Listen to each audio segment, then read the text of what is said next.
Stanford University. Our guest tonight is a remarkably prolific writer, critic, and foremost poet. He's also a student of Iranian literature.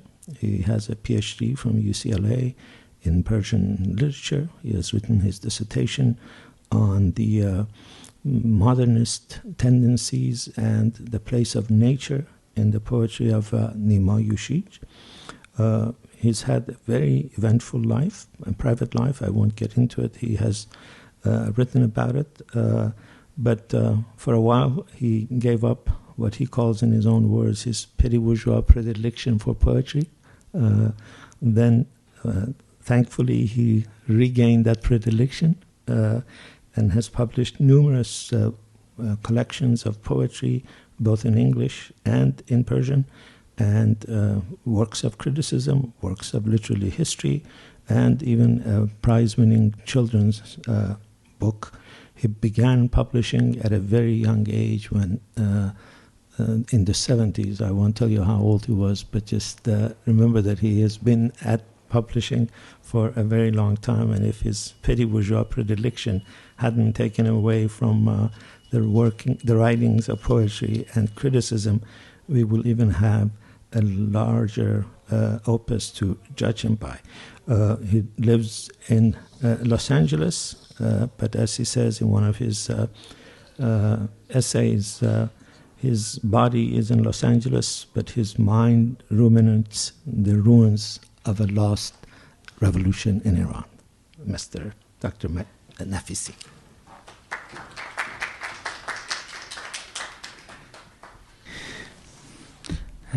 Thank you very much, Dr. Milani. I would like to express my gratitude for inviting me to Stanford. It's a pleasure to be at Stanford as a guest, although I don't consider myself a guest in the Bay Area. I often travel here. I like the weather. It's colder than Los Angeles, and the sky is bluer.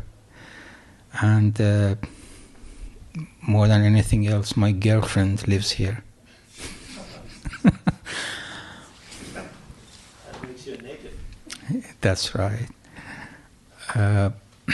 So tonight, I'm going to talk about Persian poetry in Los Angeles, nostalgia versus adaptation.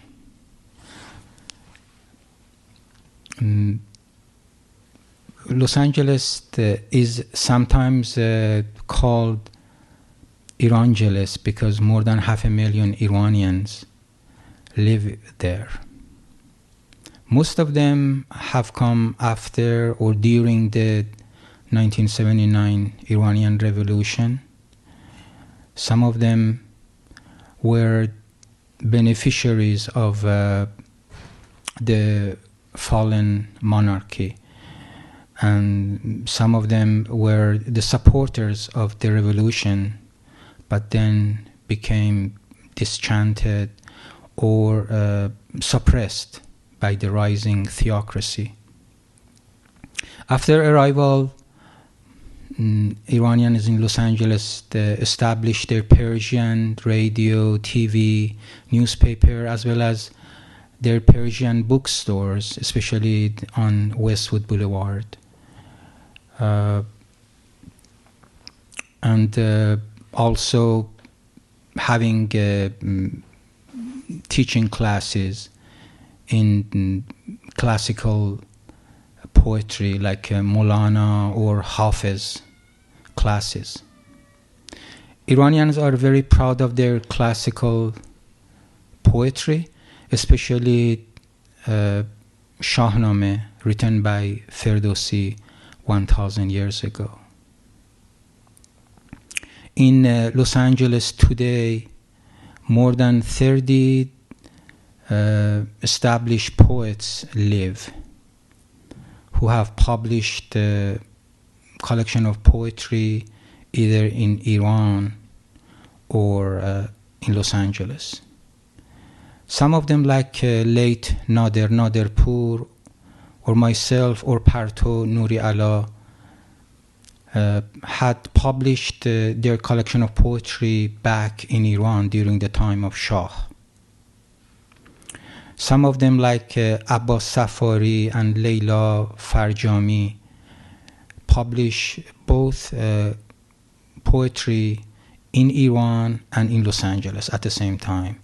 Some of them, like Katayun Zandvakili and Shole Wolpi, write only in English.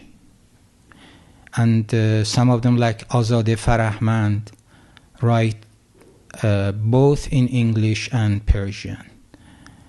I myself first write poetry in Persian and then translate it into English.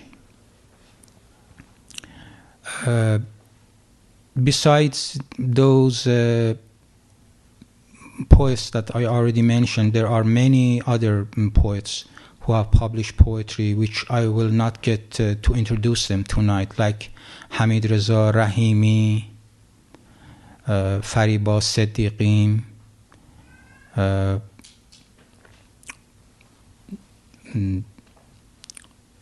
Farida Saba, Mandana Zandian, Sheida Muhammadi, Murtaza Miraftabi, Fazlullah Ruhani, Khalil Karbasi, Farzad Himmati, and many others.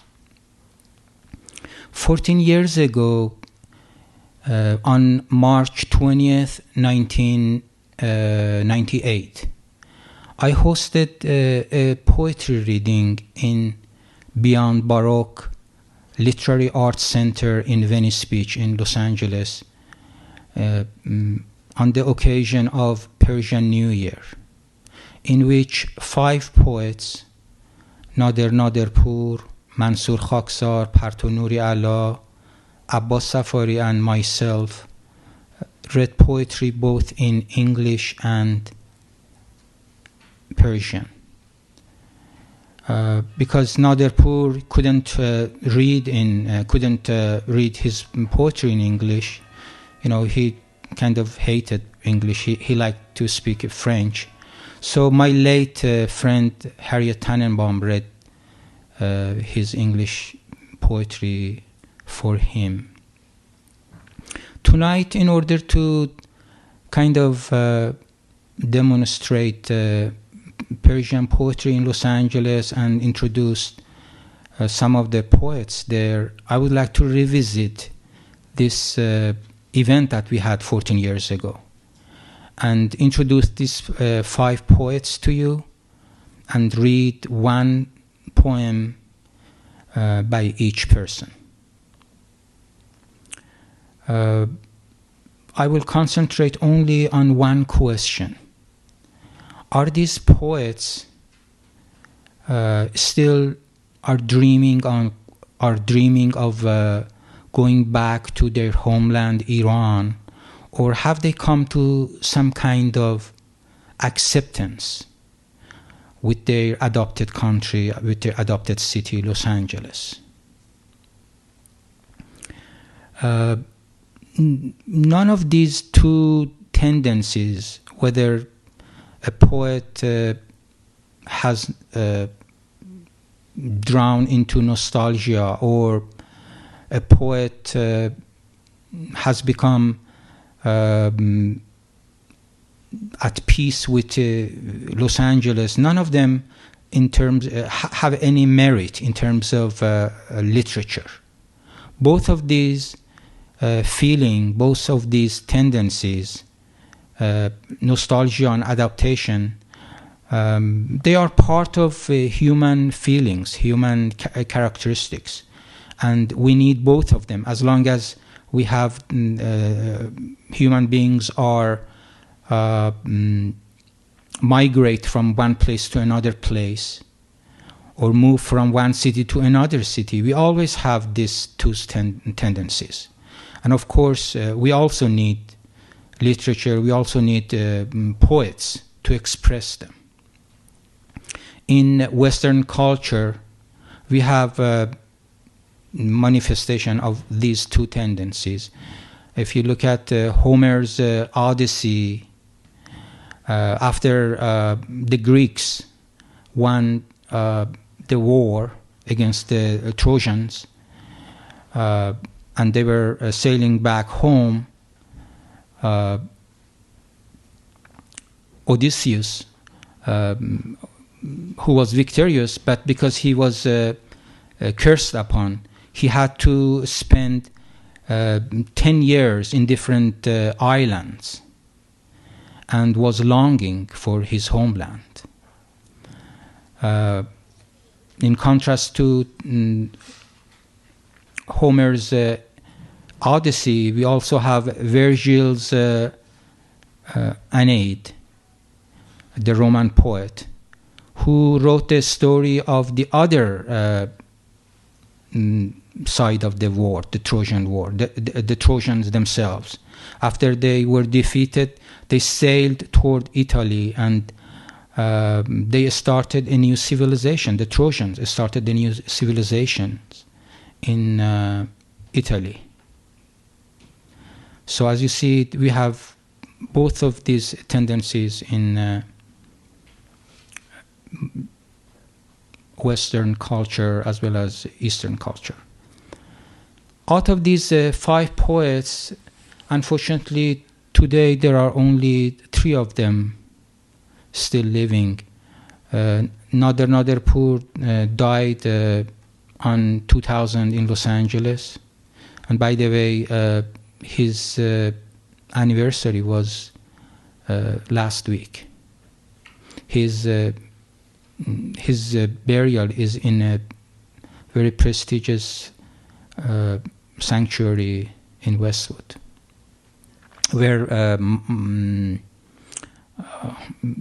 some other American stars are also buried. And the other poet, Mansour Khaksar, he committed suicide on 2010. Okay, so I start with Naderpour. Naderpour was born in 1929 in Tehran. In 1940s, he published his first samples of poetry in different newspapers published by the Soviet-oriented To the Parties magazines. In the introduction to his first collection of poems, Cheshmha wa Dastha, Eyes and Hands, published in 1954 after the coup d'etat, he rejects the Ninma Yushij innovation and kind of adhere to the new classicism of Muhammad Taqi Bahar. He likes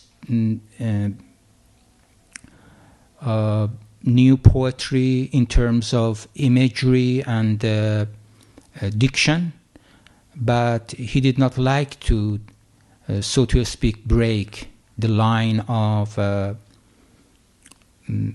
meters, the Persian meters called aruz.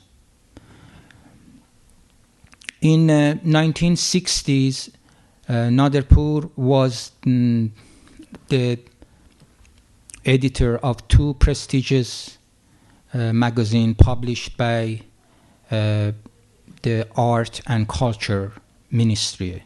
One of them was called Hunar Mardom. I remember that, when I was probably 11 years old, I was subscribed to this magazine. It was very colorful and it had many good articles.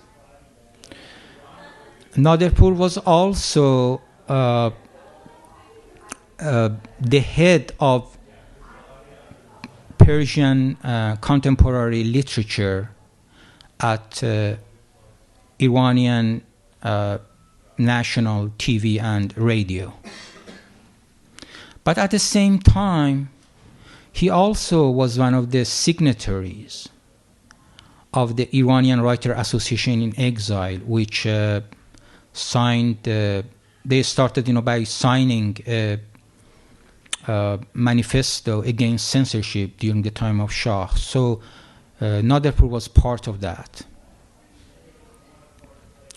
In 1980s, after Khomeini came to power, Naderpur left Iran and went to Paris, where his daughter used to live. In 1987, he moved to Los Angeles, where he lived there until his death in 2000. In exile, he published 3 collections of poetry, including Sobh Dorughin, False Dawn, which was translated into English by Michael Hillman. In his last collection of poems, Zaman va Zamin, Time and Earth, published in 1996 in Los Angeles. As you can guess from the title of the book, he wrote poetry about his youth, the time which has gone, and his homeland, the earth, which has turned around. Most of poems in this collection are very dark. They are mostly about fear of Naderpur from coming to old days. He sees nothing interesting in old age. He's very fearful of that. And also, he is longing for his homeland. He has no sympathy with his adopted city. And even sometimes, as can be seen in this poem that I am going to read for you, he has bad feeling toward the inhabitant of Los Angeles. He calls Los Angeles the city of angels, a city of hell. And he considers the inhabitants of Los Angeles as موجودات آدمی وش, quasi-human creatures.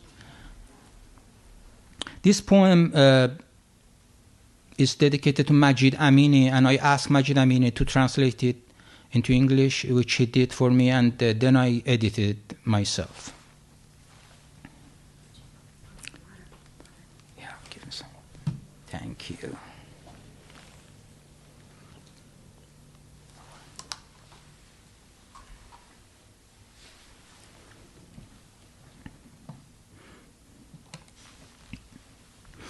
American Night by Naderpur.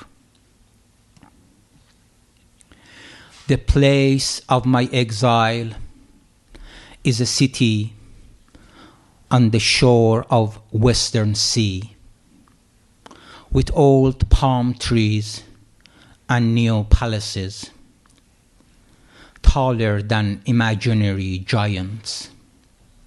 This city, for greedy earthlings, is home to the angels, but it is a hell with the beauty of paradise, that from the beginning of illusionary cosmos creation has allowed Satan to its realm. These human-like creatures occupy this city, oblivious to the destiny of their ancestors, are longing for another forbidden fruit. Today, at nightfall, the old sun, in the burning fever of madness, from the peak of the greatest skyscraper, threw itself on the sea cliff and died. And yet, the tall city windows do not believe its black death, as if they are, waiting for a miracle from the East. After its death, there is no stars in this exile night, because all the stars are lost in the warm smoke of clouds, and the sparks of their delicate gazes are only hidden in the small raindrops, as pure as the pigeon eyes. In this night more naked than black marble, I walk on the carpet of autumn leaves, with my gaze at the passing birds. The tears pouring from the sky and dripping into my gazing eyes resembles pieces of glass that through them stones, plants, animals, and men all look drenched. I inhale the scent of the earth through the air and drink it as a bitter wine in memory of my ruined motherland. And I began to cry, this time through my eyes, from behind its tears, not cloud tears. I see vividly that on both sides of the road, the colorful images of 100 city lights are floating on the rain water puddles. I open a path toward my home in the empty streets of this city city of trees, amidst the humming wet branches, and become weary from the footsteps of a stranger who in the middle of night is accompanying me without being my companion, although our steps are the same. Suddenly, over the faraway trees, the smoke clouds began to scatter by the attack of the wind. Night also, ironically, exposes in front of me the unmasked moon's coquettish face, and a masked attacking thief staring at the handgun of this robber. I realize that in the city of angels, Satan and God are brothers. So that was written by Naderpour in 1990, in December 1994. Now we get to Mansour Khaksar. Mansour Khaksar was born in 1939 in Abadan. In 60s, he was the co-editor of a Southern magazine with the well-known novelist and these days mostly a film director, Nasser Taqwai. In I'm kind of trying to translate them into Christian era. 1967, Mansour was arrested because of his Marxist tendencies and was in prison for 2 years. When he came out, he wrote a poem called Karnameh Khun, the story of blood, which became a kind of a manifesto of the young Iranian Marxist called Cherikhay Fedai Khalq, People's Fedais Guerrillas, who took arm against Shah regime. Of course, this poem was published anonymously, and later, when Mansour came abroad, he republished it under his name.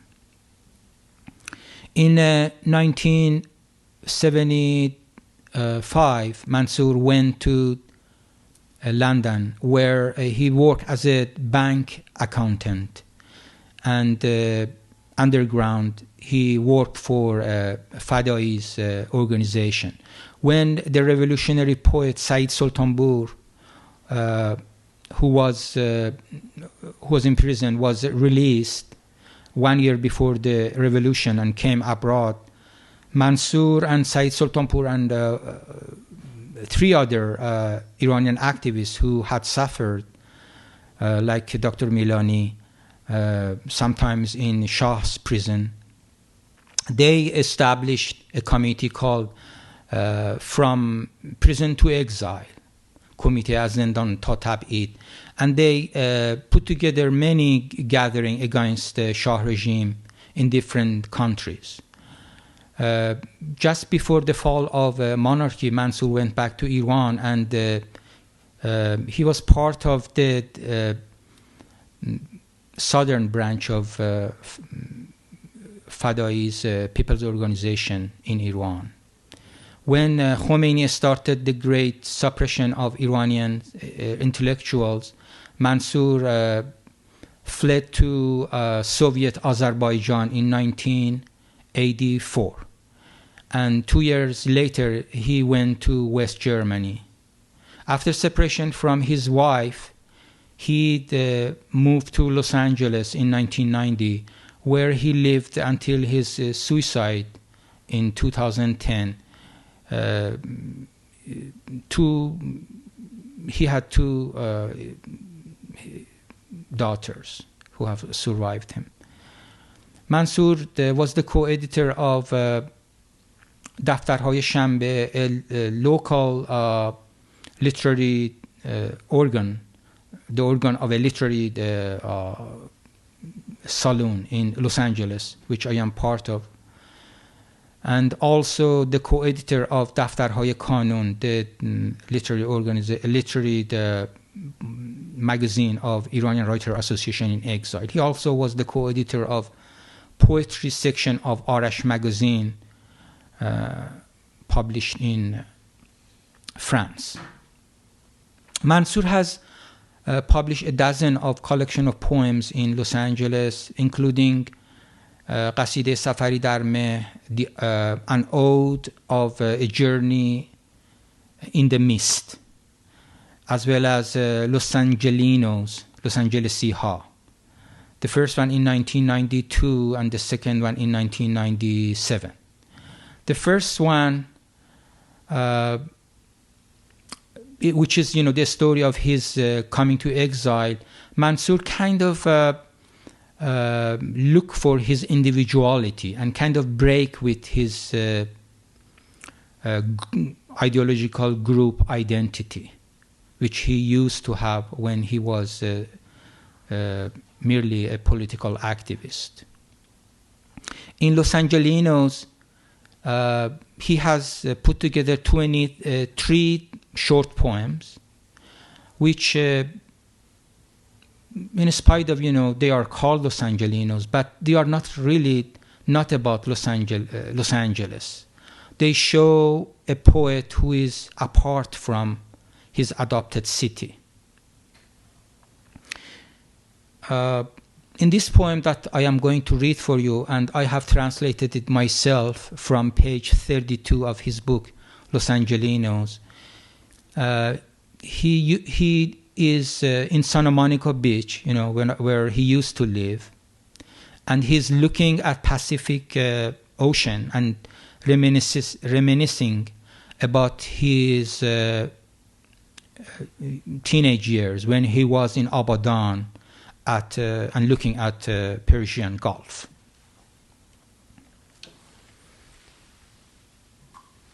Nothing is better than a sip of water.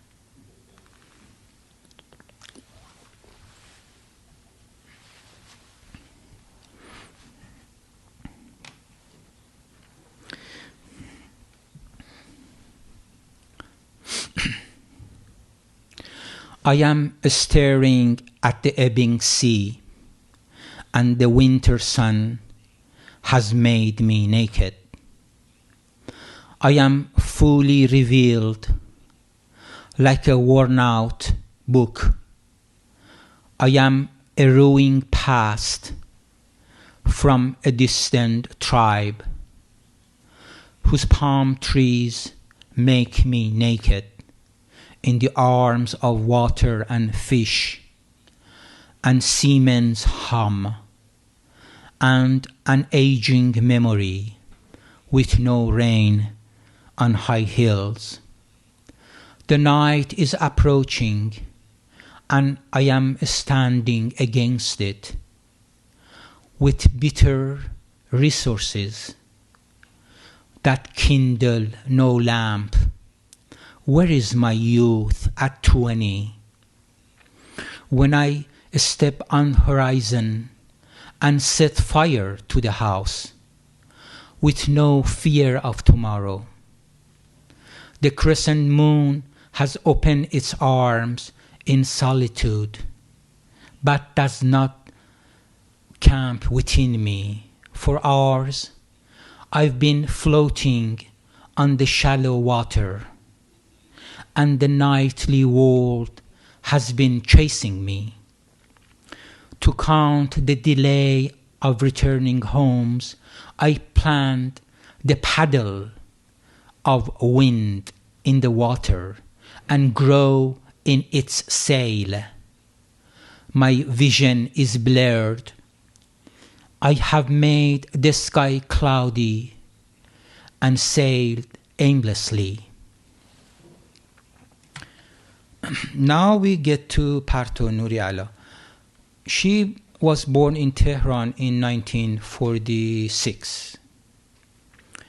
Her first collection of poems, Sahm Salha, Share of the Years, was banned in 1972. She also acted as an actress in a movie called در حضور دیگران, At the Presence of the Others. آرامش در حضور دیگران, a calmness at the presence of the others, directed by Nasser Taqwai. But that version of the movie was also banned. She got her bachelor degree in philosophy from Tehran University, where she also taught philosophy courses. In 1986 or 87, she moved to Los Angeles with her 2 children. Her husband used to be the famous poet Muhammad Ali Sepanlu. Parto worked as a deputy jury commissioner at the Los Angeles County Superior Court until she was retired, I guess in 2004. She has published 5 collections of poems. The first 2 are mostly about are written, before the revolution or during the revolution, are connected to the political issues. Her last collection of poems, which was published last year, As Dar ta Bahar, From Gallows to Spring, were written after the people's uprising in opposition to the election rig in June 2009.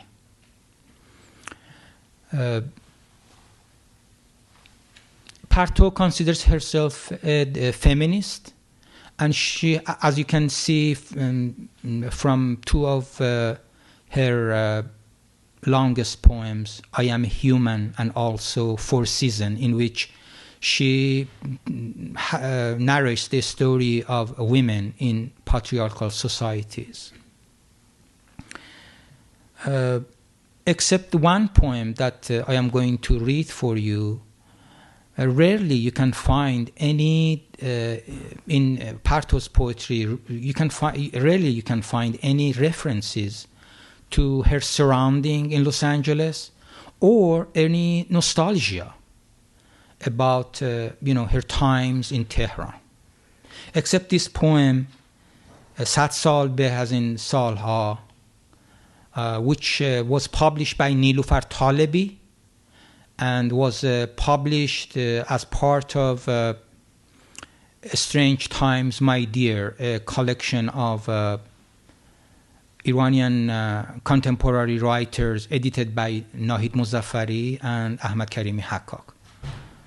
So I'm going to read for you this particular poem, in which you can find both references to Los Angeles and back in Tehran.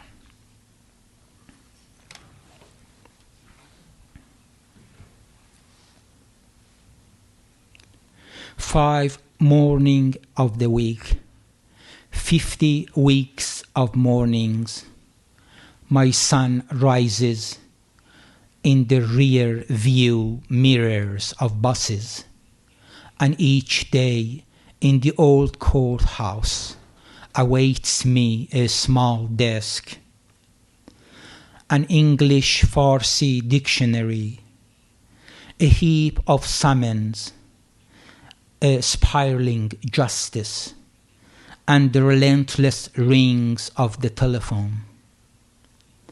On my cubicle wall, a tacked postcards, white flowers stems on black background, a pour of love between the lines on back, a memory we live.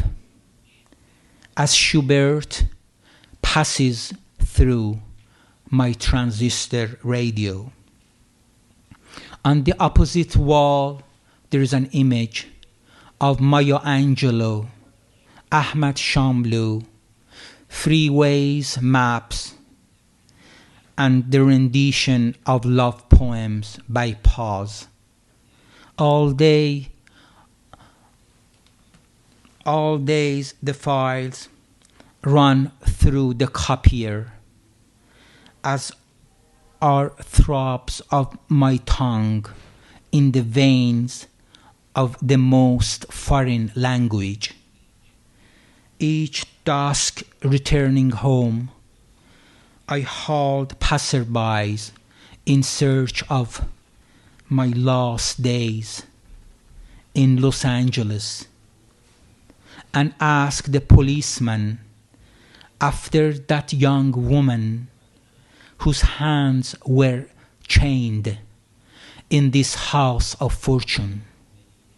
Many happy returns. The voice of he who is in love repels through my house via the answering machine.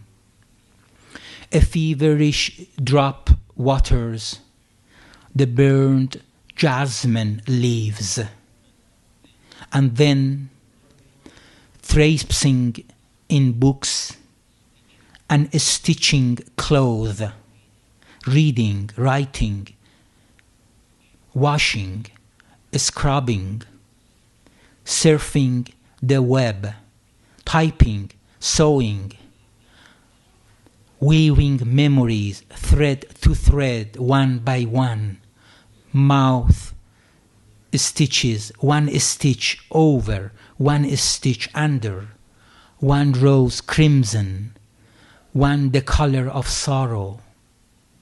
And when night falls, so the heaviness of habit scars not my days. Hidden from the moon, I unstitch the old thread. and send my keen eye, clad in the gilded gown, off to tomorrow. Abbas Safari was born in Yazd in 1951. When he was a teenager, he wrote lyrics for the late popular singer Farhad. In 1979, he moved to Los Angeles, where today he lives with his American wife and 2 children. He used to have a small business in waterproofing, but now he's retired. Abbas was the poetry editors of 2 Iranian magazines, Sang and Cactus, used to be published in exile. And he has published a few collection of poems both in Tehran and in Los Angeles, including Tariq Roshanai Huzur, the darkness and the lightness of presence, old camera and other poems, and the burned matches. Contrary to the other 4 poets of our brief survey tonight, Abbas rarely writes political poetry. In his 2 recent collection of poems, one can see a tendency toward pun, in other words, playing with language, as well as satire, as can be seen in this poem, which he wrote in 2005 from his collection Burnt Matches, published in Tehran. And I am using Nilufar Talebi's translation, published in her book Belonging, Poetry of 18 Poets in Exile. So another sip of water.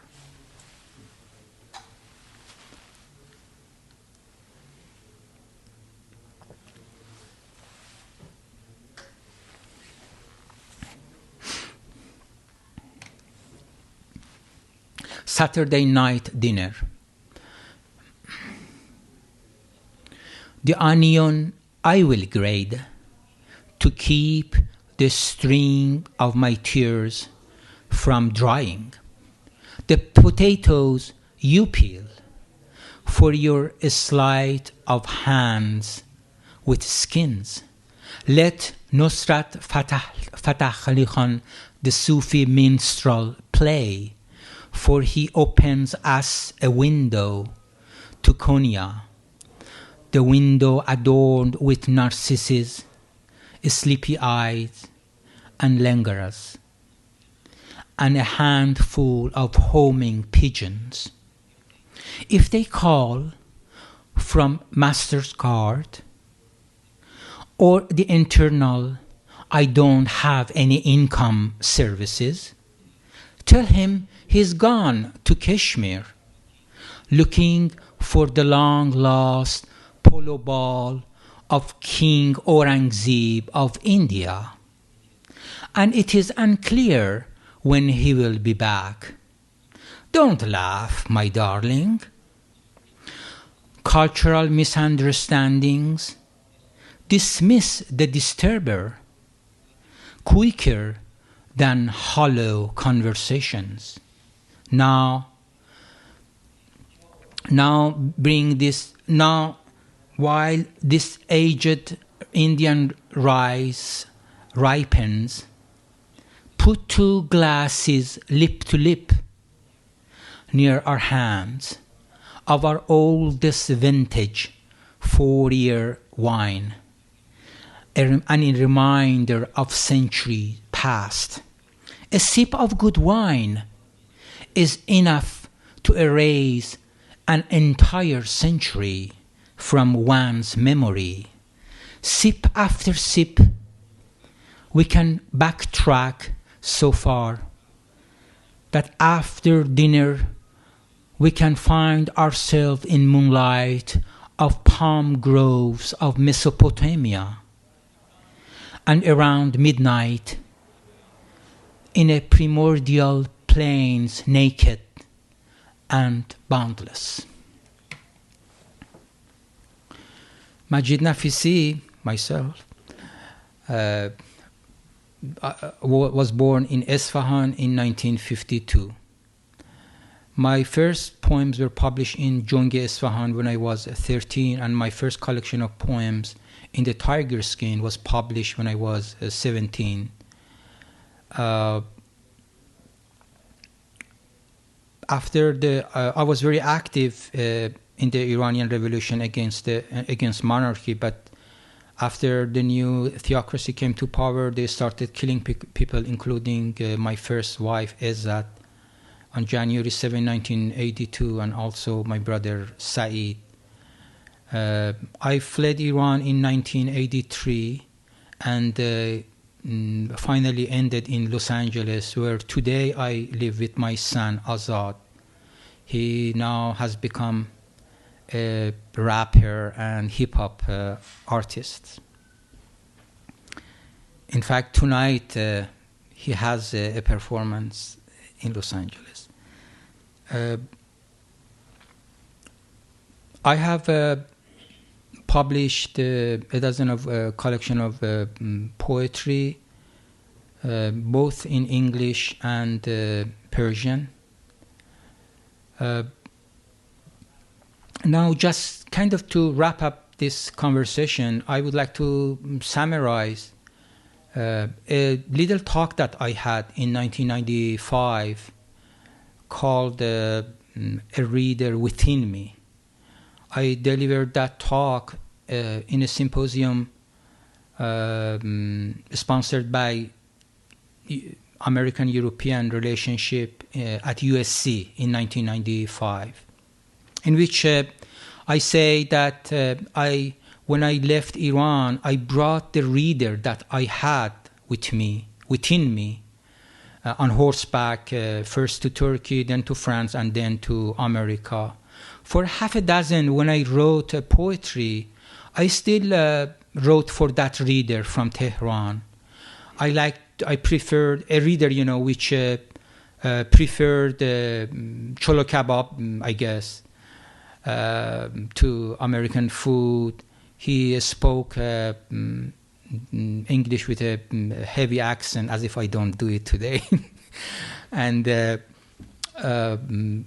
also always, censored his surroundings. I always wanted to write about a Tehrani reader. I wanted to write in a way that a Tehrani reader can understand it without any cultural references. If you look at my second collection of poems, which was published in exile in Sweden, called After the Silence, Pas az Khamushi, maybe less than 10 poems are about Los Angeles. The others are all about Iran and Iranian experiences. My body was in LA, but really my soul was still rummaging through a revolution which was hijacked by a clergy. When we come to my third collection of poems, or called Anduhe Marz, Sorrow of the Border, the proportion of poems which are about Los Angeles drastically are increased. Now, especially, I have a very long poem which I wrote for my son Azad, in which not only I cherish his birth in Los Angeles as a new roots of myself within my adopted country, but I also juxtapose English sentences within the Persian text. So in different ways, I was trying to bring to express my surrounding, my living in exile within my poetry. My next collection of poems, شعرهای ونیسی, Venice poems, which I wrote when I lived in Venice Beach for 7 years. As you can guess from the title, they were mostly about Los Angeles, of which some of them our late friend, our late common friend, Ardavan Davaran published when he put together perhaps one of the first collection of Persian poetry in exile, which was published in one of the issue of Fairleigh Dickinson's literary journal. A turning point for me was a poem which I wrote on January 12, 1994. 1 week before the Northridge earthquake, in which, as you will hear, I declared, that I am at peace with you, Los Angeles. A fragment of this poem was engraved by the city of Venice on 2000. When the city of Venice remodeled the boardwalk on Venice Beach, they engraved 16 fragments from different poets, which were related to Venice Beach. Like what's his name, Bukowski and other poets. So if you go to Boardwalk and the intersection of Boardwalk and Brooks Street on Venice Beach, you can find this poem there. In this poem, I have portrayed a parallel, a symmetry between coming of Iranians to Los Angeles with the migration of Parsis from Iran to Gujarat. As you know, today Parsis, the Zoroastrians, there is a community in India called Parsis. When the Arab Muslims invaded Iran, they migrated to Gujarat. And in 1599, a Gujarati Parsi called Bahman Keqobad put together a short epic called Qisse Sanjan, the story of Sanjan, which, in imitation of Shahnameh, the Iranian epic, he tells the story of coming of Parsis from the Strait of Hormuz to the port city of Sanjan in India. So this is the last poem that I am going to read for you, and then we'll take it from there.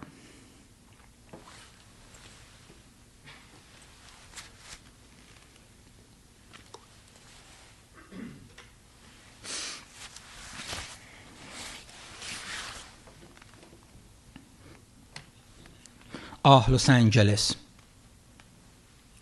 Ah, Los Angeles, I accept you as my city, and after 10 years, I am at peace with you, waiting without fear. I lean back against the bus post, and I become lost in the sounds of your midnights. A man gets off Blue Bus 1 and crosses to this side to take Brown Bus 4. Perhaps he too is coming back from his night on campus. On the way, he has sobbed into a blank letter, and from the seat behind he has heard the voice of a woman with a familiar accent. On Brown Bus 4, it rains. A woman is talking to her umbrella, and a man ceaselessly flushes the toilet. I told Carlos yesterday, your clanging cars wake me up in the morning. He collects cans and wants to go back to Cuba. From the promenade comes the sound of my homeless man. He sings the blues and plays guitar. Where in the world can I hear the black mourning of a saxophone alongside a Chinese chimes, and see this warm olive skin through blue eyes? The easy moving doves rest on the empty benches. They stare at the dinosaurs who sprays dull water on our kids. Marzieh sings from a Persian market. I return homesick, and I put my feet on your back. Ah, Los Angeles, I feel your blood. You taught me to get up. Look at my beautiful legs, and along with marathon, run on your broad shoulders. Once I got tired of life. I coiled up under my blanket and remained shut off for 2 nights. Then my neighbor turned on NPR, and I heard a Russian poet who in the death camp could not write his poems, but his wife learned them by heart. Will Azad read my poetry on the days that I take him to school? He sees the bus numbers from far off and called me to get in line. At night, he stays under the shower and let the drops of water spray on his small body. Sometimes we go to the beach. He bikes and I skate. He buys a Pepsi from a machine and gives me 1 sip. Yesterday we went to Ramtin's house. His father is a Parsi from India. He wore sadre and kosti while he was painting the house. On that little stool, he looked like a Zoroastrian, rowing from Hormuz to San John. Ah, Los Angeles, let me bend down and put my ear to your warm skin. Perhaps in you I will find my Port San John. No, it is not a sheep touching a rocky shore. It is the rumbling number bus 8. I know I will get off at Idaho and will pass the shopping carts left by the homeless. I will climb the stairs and will open the door. I will start the answering machine, and in the dark I will wait like a fisherman. Thank you.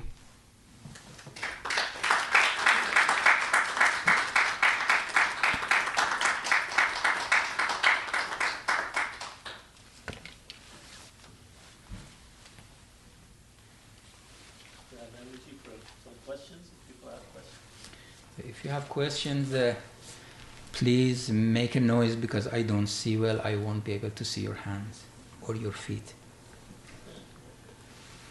Majid, this is Ezzat.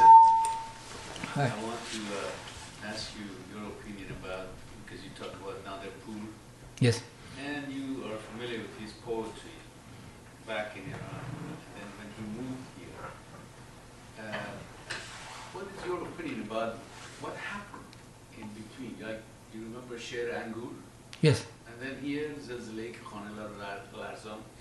These the drastic changes in he could not adopt what happened after the revolution when he came here.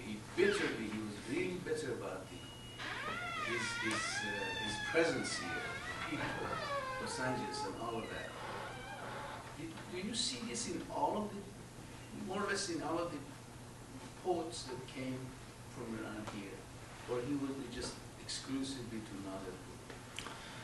Well, maybe he was, the most extreme kind of nostalgic poet.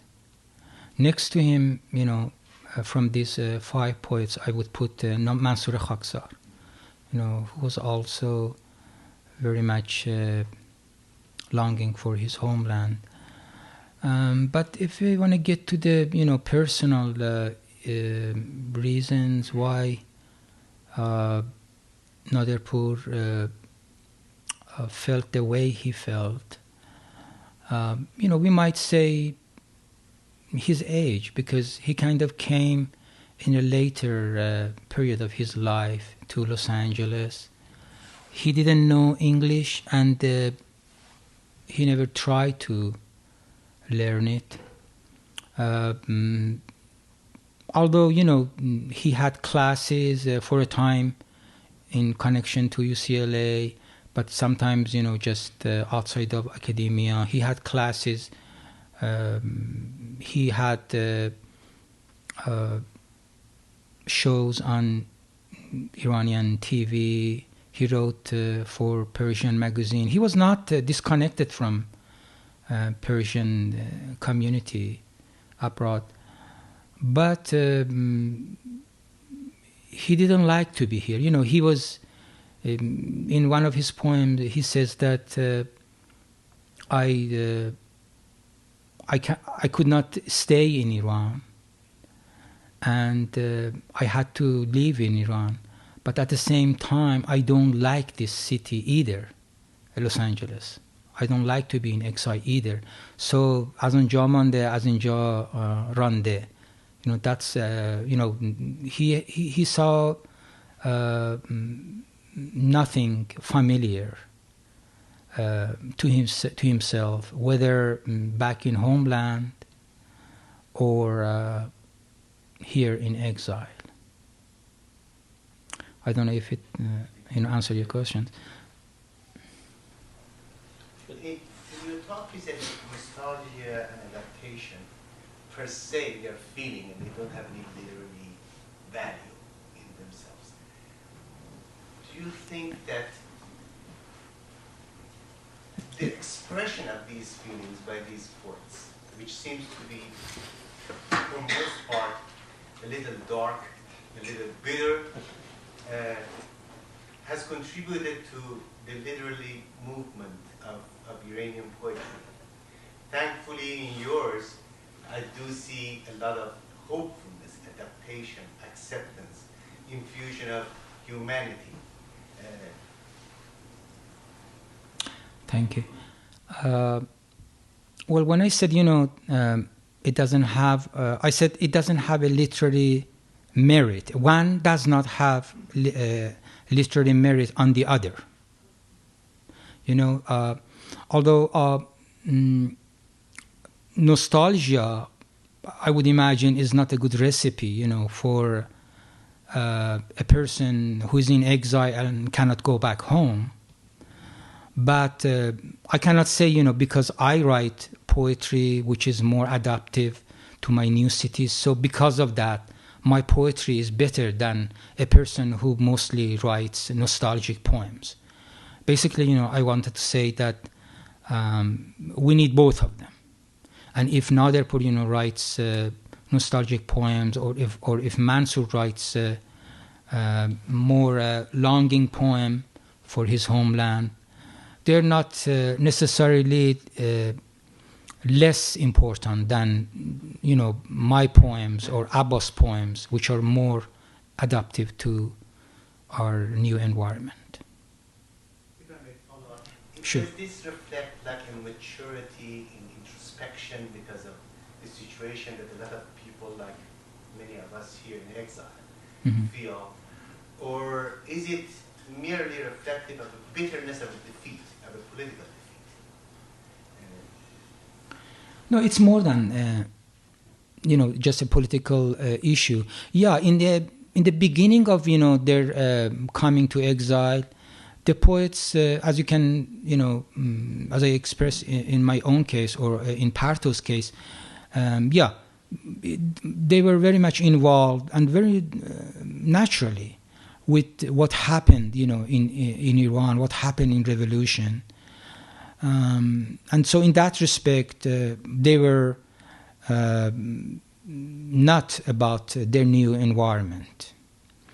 But, after a while, when the dust lay down and the new regime, was able to establish itself, and then the everyday issue of bread and butter came in, the issue of you have to learn English, you have to find a job, and the rest of issues that everybody is dealt with. Then I think people and poets started to show two different tendencies. And if one, is more adaptive, it doesn't mean that that particular poet never writes nostalgic poems. Or if one poet like Naderpur or Mansour mostly write nostalgic poems, they never write adaptive poems. Did I answer your question, or or just I talked to myself? No, I felt your answer. Okay. Yes, thank you. You're Can I follow up on that question? Of course.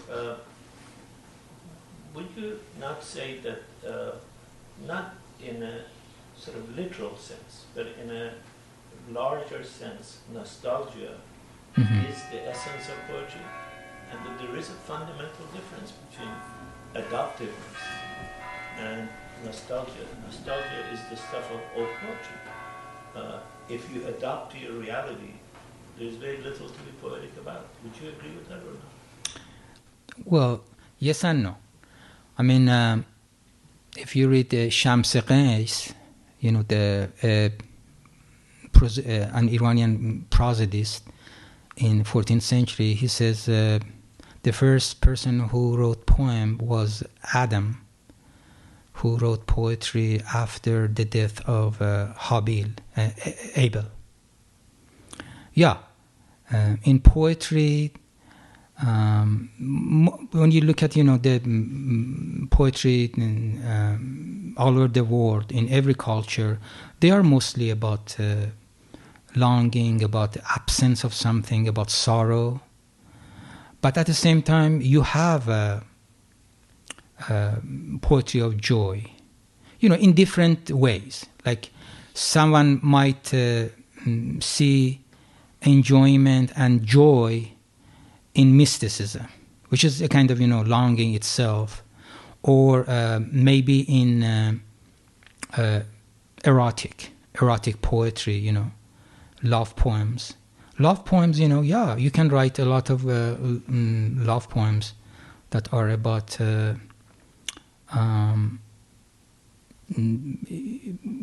your joy. And back to your question, if you are adapted to your new environment, there is less left to write about. No, the sense of curiosity, how you want to melange, how you want to mix these. The old way of thinking, the old way of feeling, with new way of thinking. These are all very challenging. These are all very new avenues that have not been paved the way. And a poet can write about them, a poet can discover them. So, in fact, the new environment, because of its ambiguity, because it's something new, it's like the first look that you put into reality. The new ways of looking at things because of the new language. These are all new sources that you can bring to poetry. What do you think? Oh, absolutely. But that is a form of longing. That is defamiliarizing the familiar, and rendering it strange, and longing for a new understanding. But that's Beshnazne chun hikayat mikonad. It's about longing. If that is the manifesto of Masnavi, I would submit that a sense of nostalgia is very, not in a literal sense. I meant it not in the sense of accepting Los Angeles. How can you accept Los Angeles if you don't learn English? I mean, how can Nader Pur expect to be welcome in Los Angeles if he makes a concentrated effort not to understand it, not to speak it, not to join it? All he has, I agree with Reza. I mean, Nader Pur became sort of intolerably bitter about things that there was no reason to be bitter about. I mean, Los Angeles was nice to him, much nicer than anywhere else. But he made no effort to understand Los Angeles, and he had this romantic sense of entitlement that the poet must be angry at the environment, and he has the right to say anything about the environment that he wants. May I make a point and ask another question in that vein? Yeah. I'm thinking about American poetry of Whitman and others, which does not focus on nostalgia. It's very hope-filled and progressive. Dr. Milani has pointed out to us in several of these affairs that there is currently a kind of renaissance underway for Iranian arts, culture, literature in the diaspora and in Iran, in spite of the suppression. So I've asked you to comment about hope-filled poetry coming out of Iran, maybe on the internet, or are you aware of anything like this happening, a resurgence of poetic feeling, maybe revolutionary poetry in Iran? Or in the diaspora, let's put it. Yeah, we have, we have good poetry coming out of Iran and written in exile. But I would rather not to, name anybody. Because? I'm more safe. Well, in Los Angeles, I have listed a few names, and besides that, there are other good poets, both in America, like Ali Zarin, who lives in Denver, or what's his name, Mani. He's a very good poet. He lives in Germany, and Mani, Mana Aqai, who lives in Sweden. There are many poets. And in Iran, we have Shams al-Angarudi, we have Hafiz Musavi, which I like his poems. We have Granaz Musavi, who lives abroad. So we have many poems. So are these people living under threat and censorship? Those who live in Iran, yes, of course. Yeah, they do.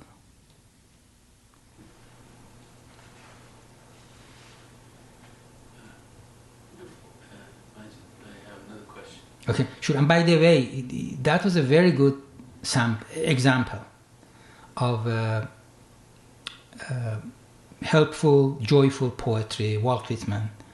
In fact, Walt Whitman was the first poet, who inspired me to write. I was 11 years old when At that time, I think it was in 60s, 2 collection of poems were published bilingual, from English into Persian. One by Robert Frost, translated by Fatullah Mujtabai. But because, he had tried to compose it in meter, he has really ruined the poetry. I really hate, people who try to.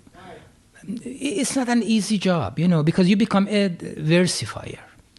But quite the contrary, Muhammad Ali Islami Nudushan has translated Leaves of Grass into free verse, really beautiful. It seems like it would fit into other forms of Persian poetry. Yeah. Free verse. Yeah, I think so. Anyhow, so that's a very good example of poetry which is not nostalgic. Although, of course, because he was under the influence of Emerson and the whatever transcendentalists, he had some kind of, mysticism and kind of longing for the whole universe, Pose another question in that vein. Okay, but should universalism. Okay. Where is the universalism of Rumi and Hafiz in Persian poetry today?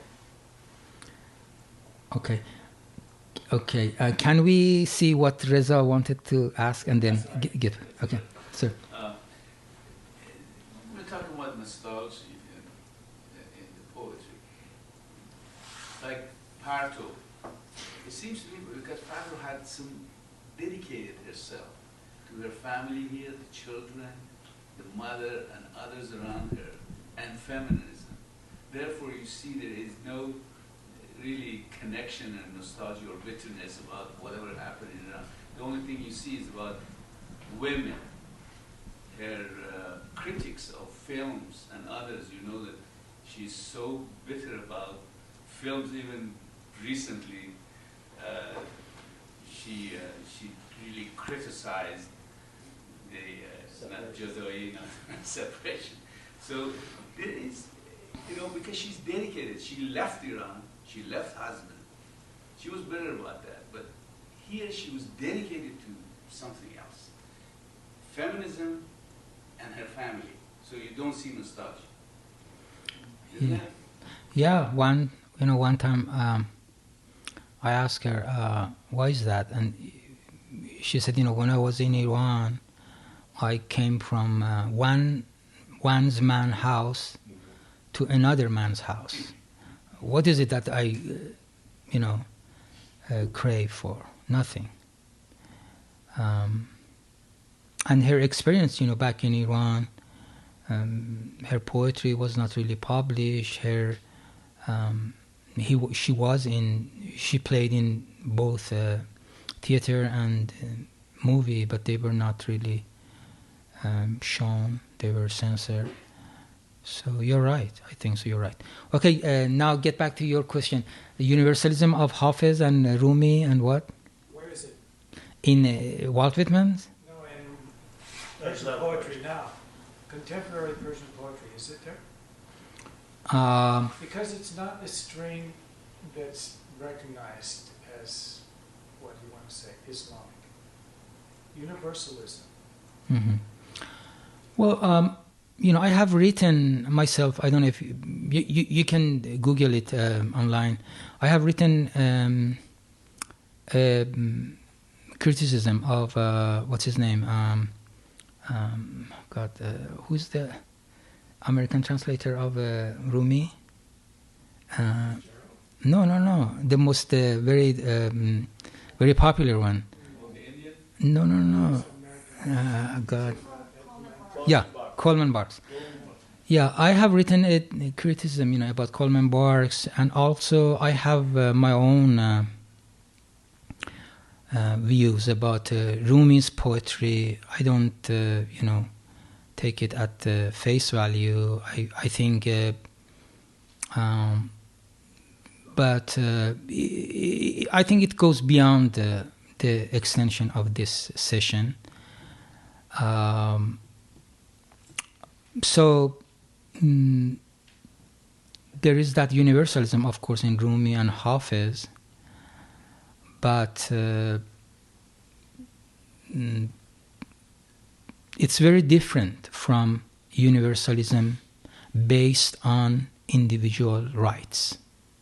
That's my main point. This is something that we saw and we encountered mostly in Western literature. The importance of individuals writing about specific, not about just abstract. This is something that you don't find in Hafiz or Rumi. I'm sorry, kind of, maybe I made your question upside down, but and I take issues, with people who want to copy or revive the same kind of religious universalism that Rumi and Hafiz used to have in the past, without, looking at the new environment and our new world. I think it needs a big adaptation, a big change. More questions, or that's it? I have a question. Okay. Going back to the Naderpur and the discussion we just had about nostalgia and all that, I want to look at it a different way as a commonality between Naderpur and Khaksar. You mentioned they both started as a Marxist or communist ideas, and they moved on through their political experience or life experience, and then they moved to U.S. for various reasons. But I do see a commonality here, and that's hopelessness rather than nostalgia. The hopelessness meaning the old belief of what they believed in. Yes. Mansur Khaksar maybe remained the same way in his thoughts, but maybe Naderpur changed, but he didn't want to show that change, so therefore it created a sense of hopelessness. Do you see that in their poetry as far as hopelessness, or are you still seeing it as nostalgia? Well, I kind of put them together. I think if you are nostalgic and if you are too much drawn into nostalgia, then you feel hopeless and helpless. They come together. Yeah, I agree with you. So is that one of the reasons, like for example, Khaksar might have committed suicide, or if that was the reason, or is... I have written about it. If you want to Google it, I wrote an article published in shahrman.com called Omid wa Nomidi Mansur Khaksar.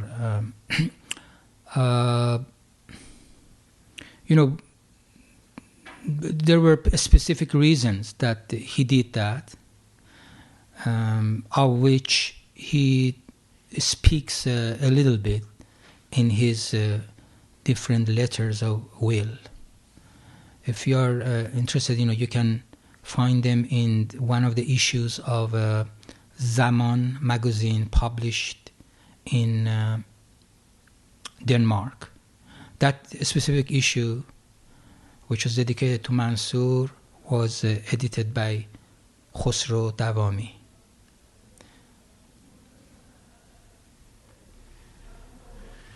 Thank you very, very much. You're welcome.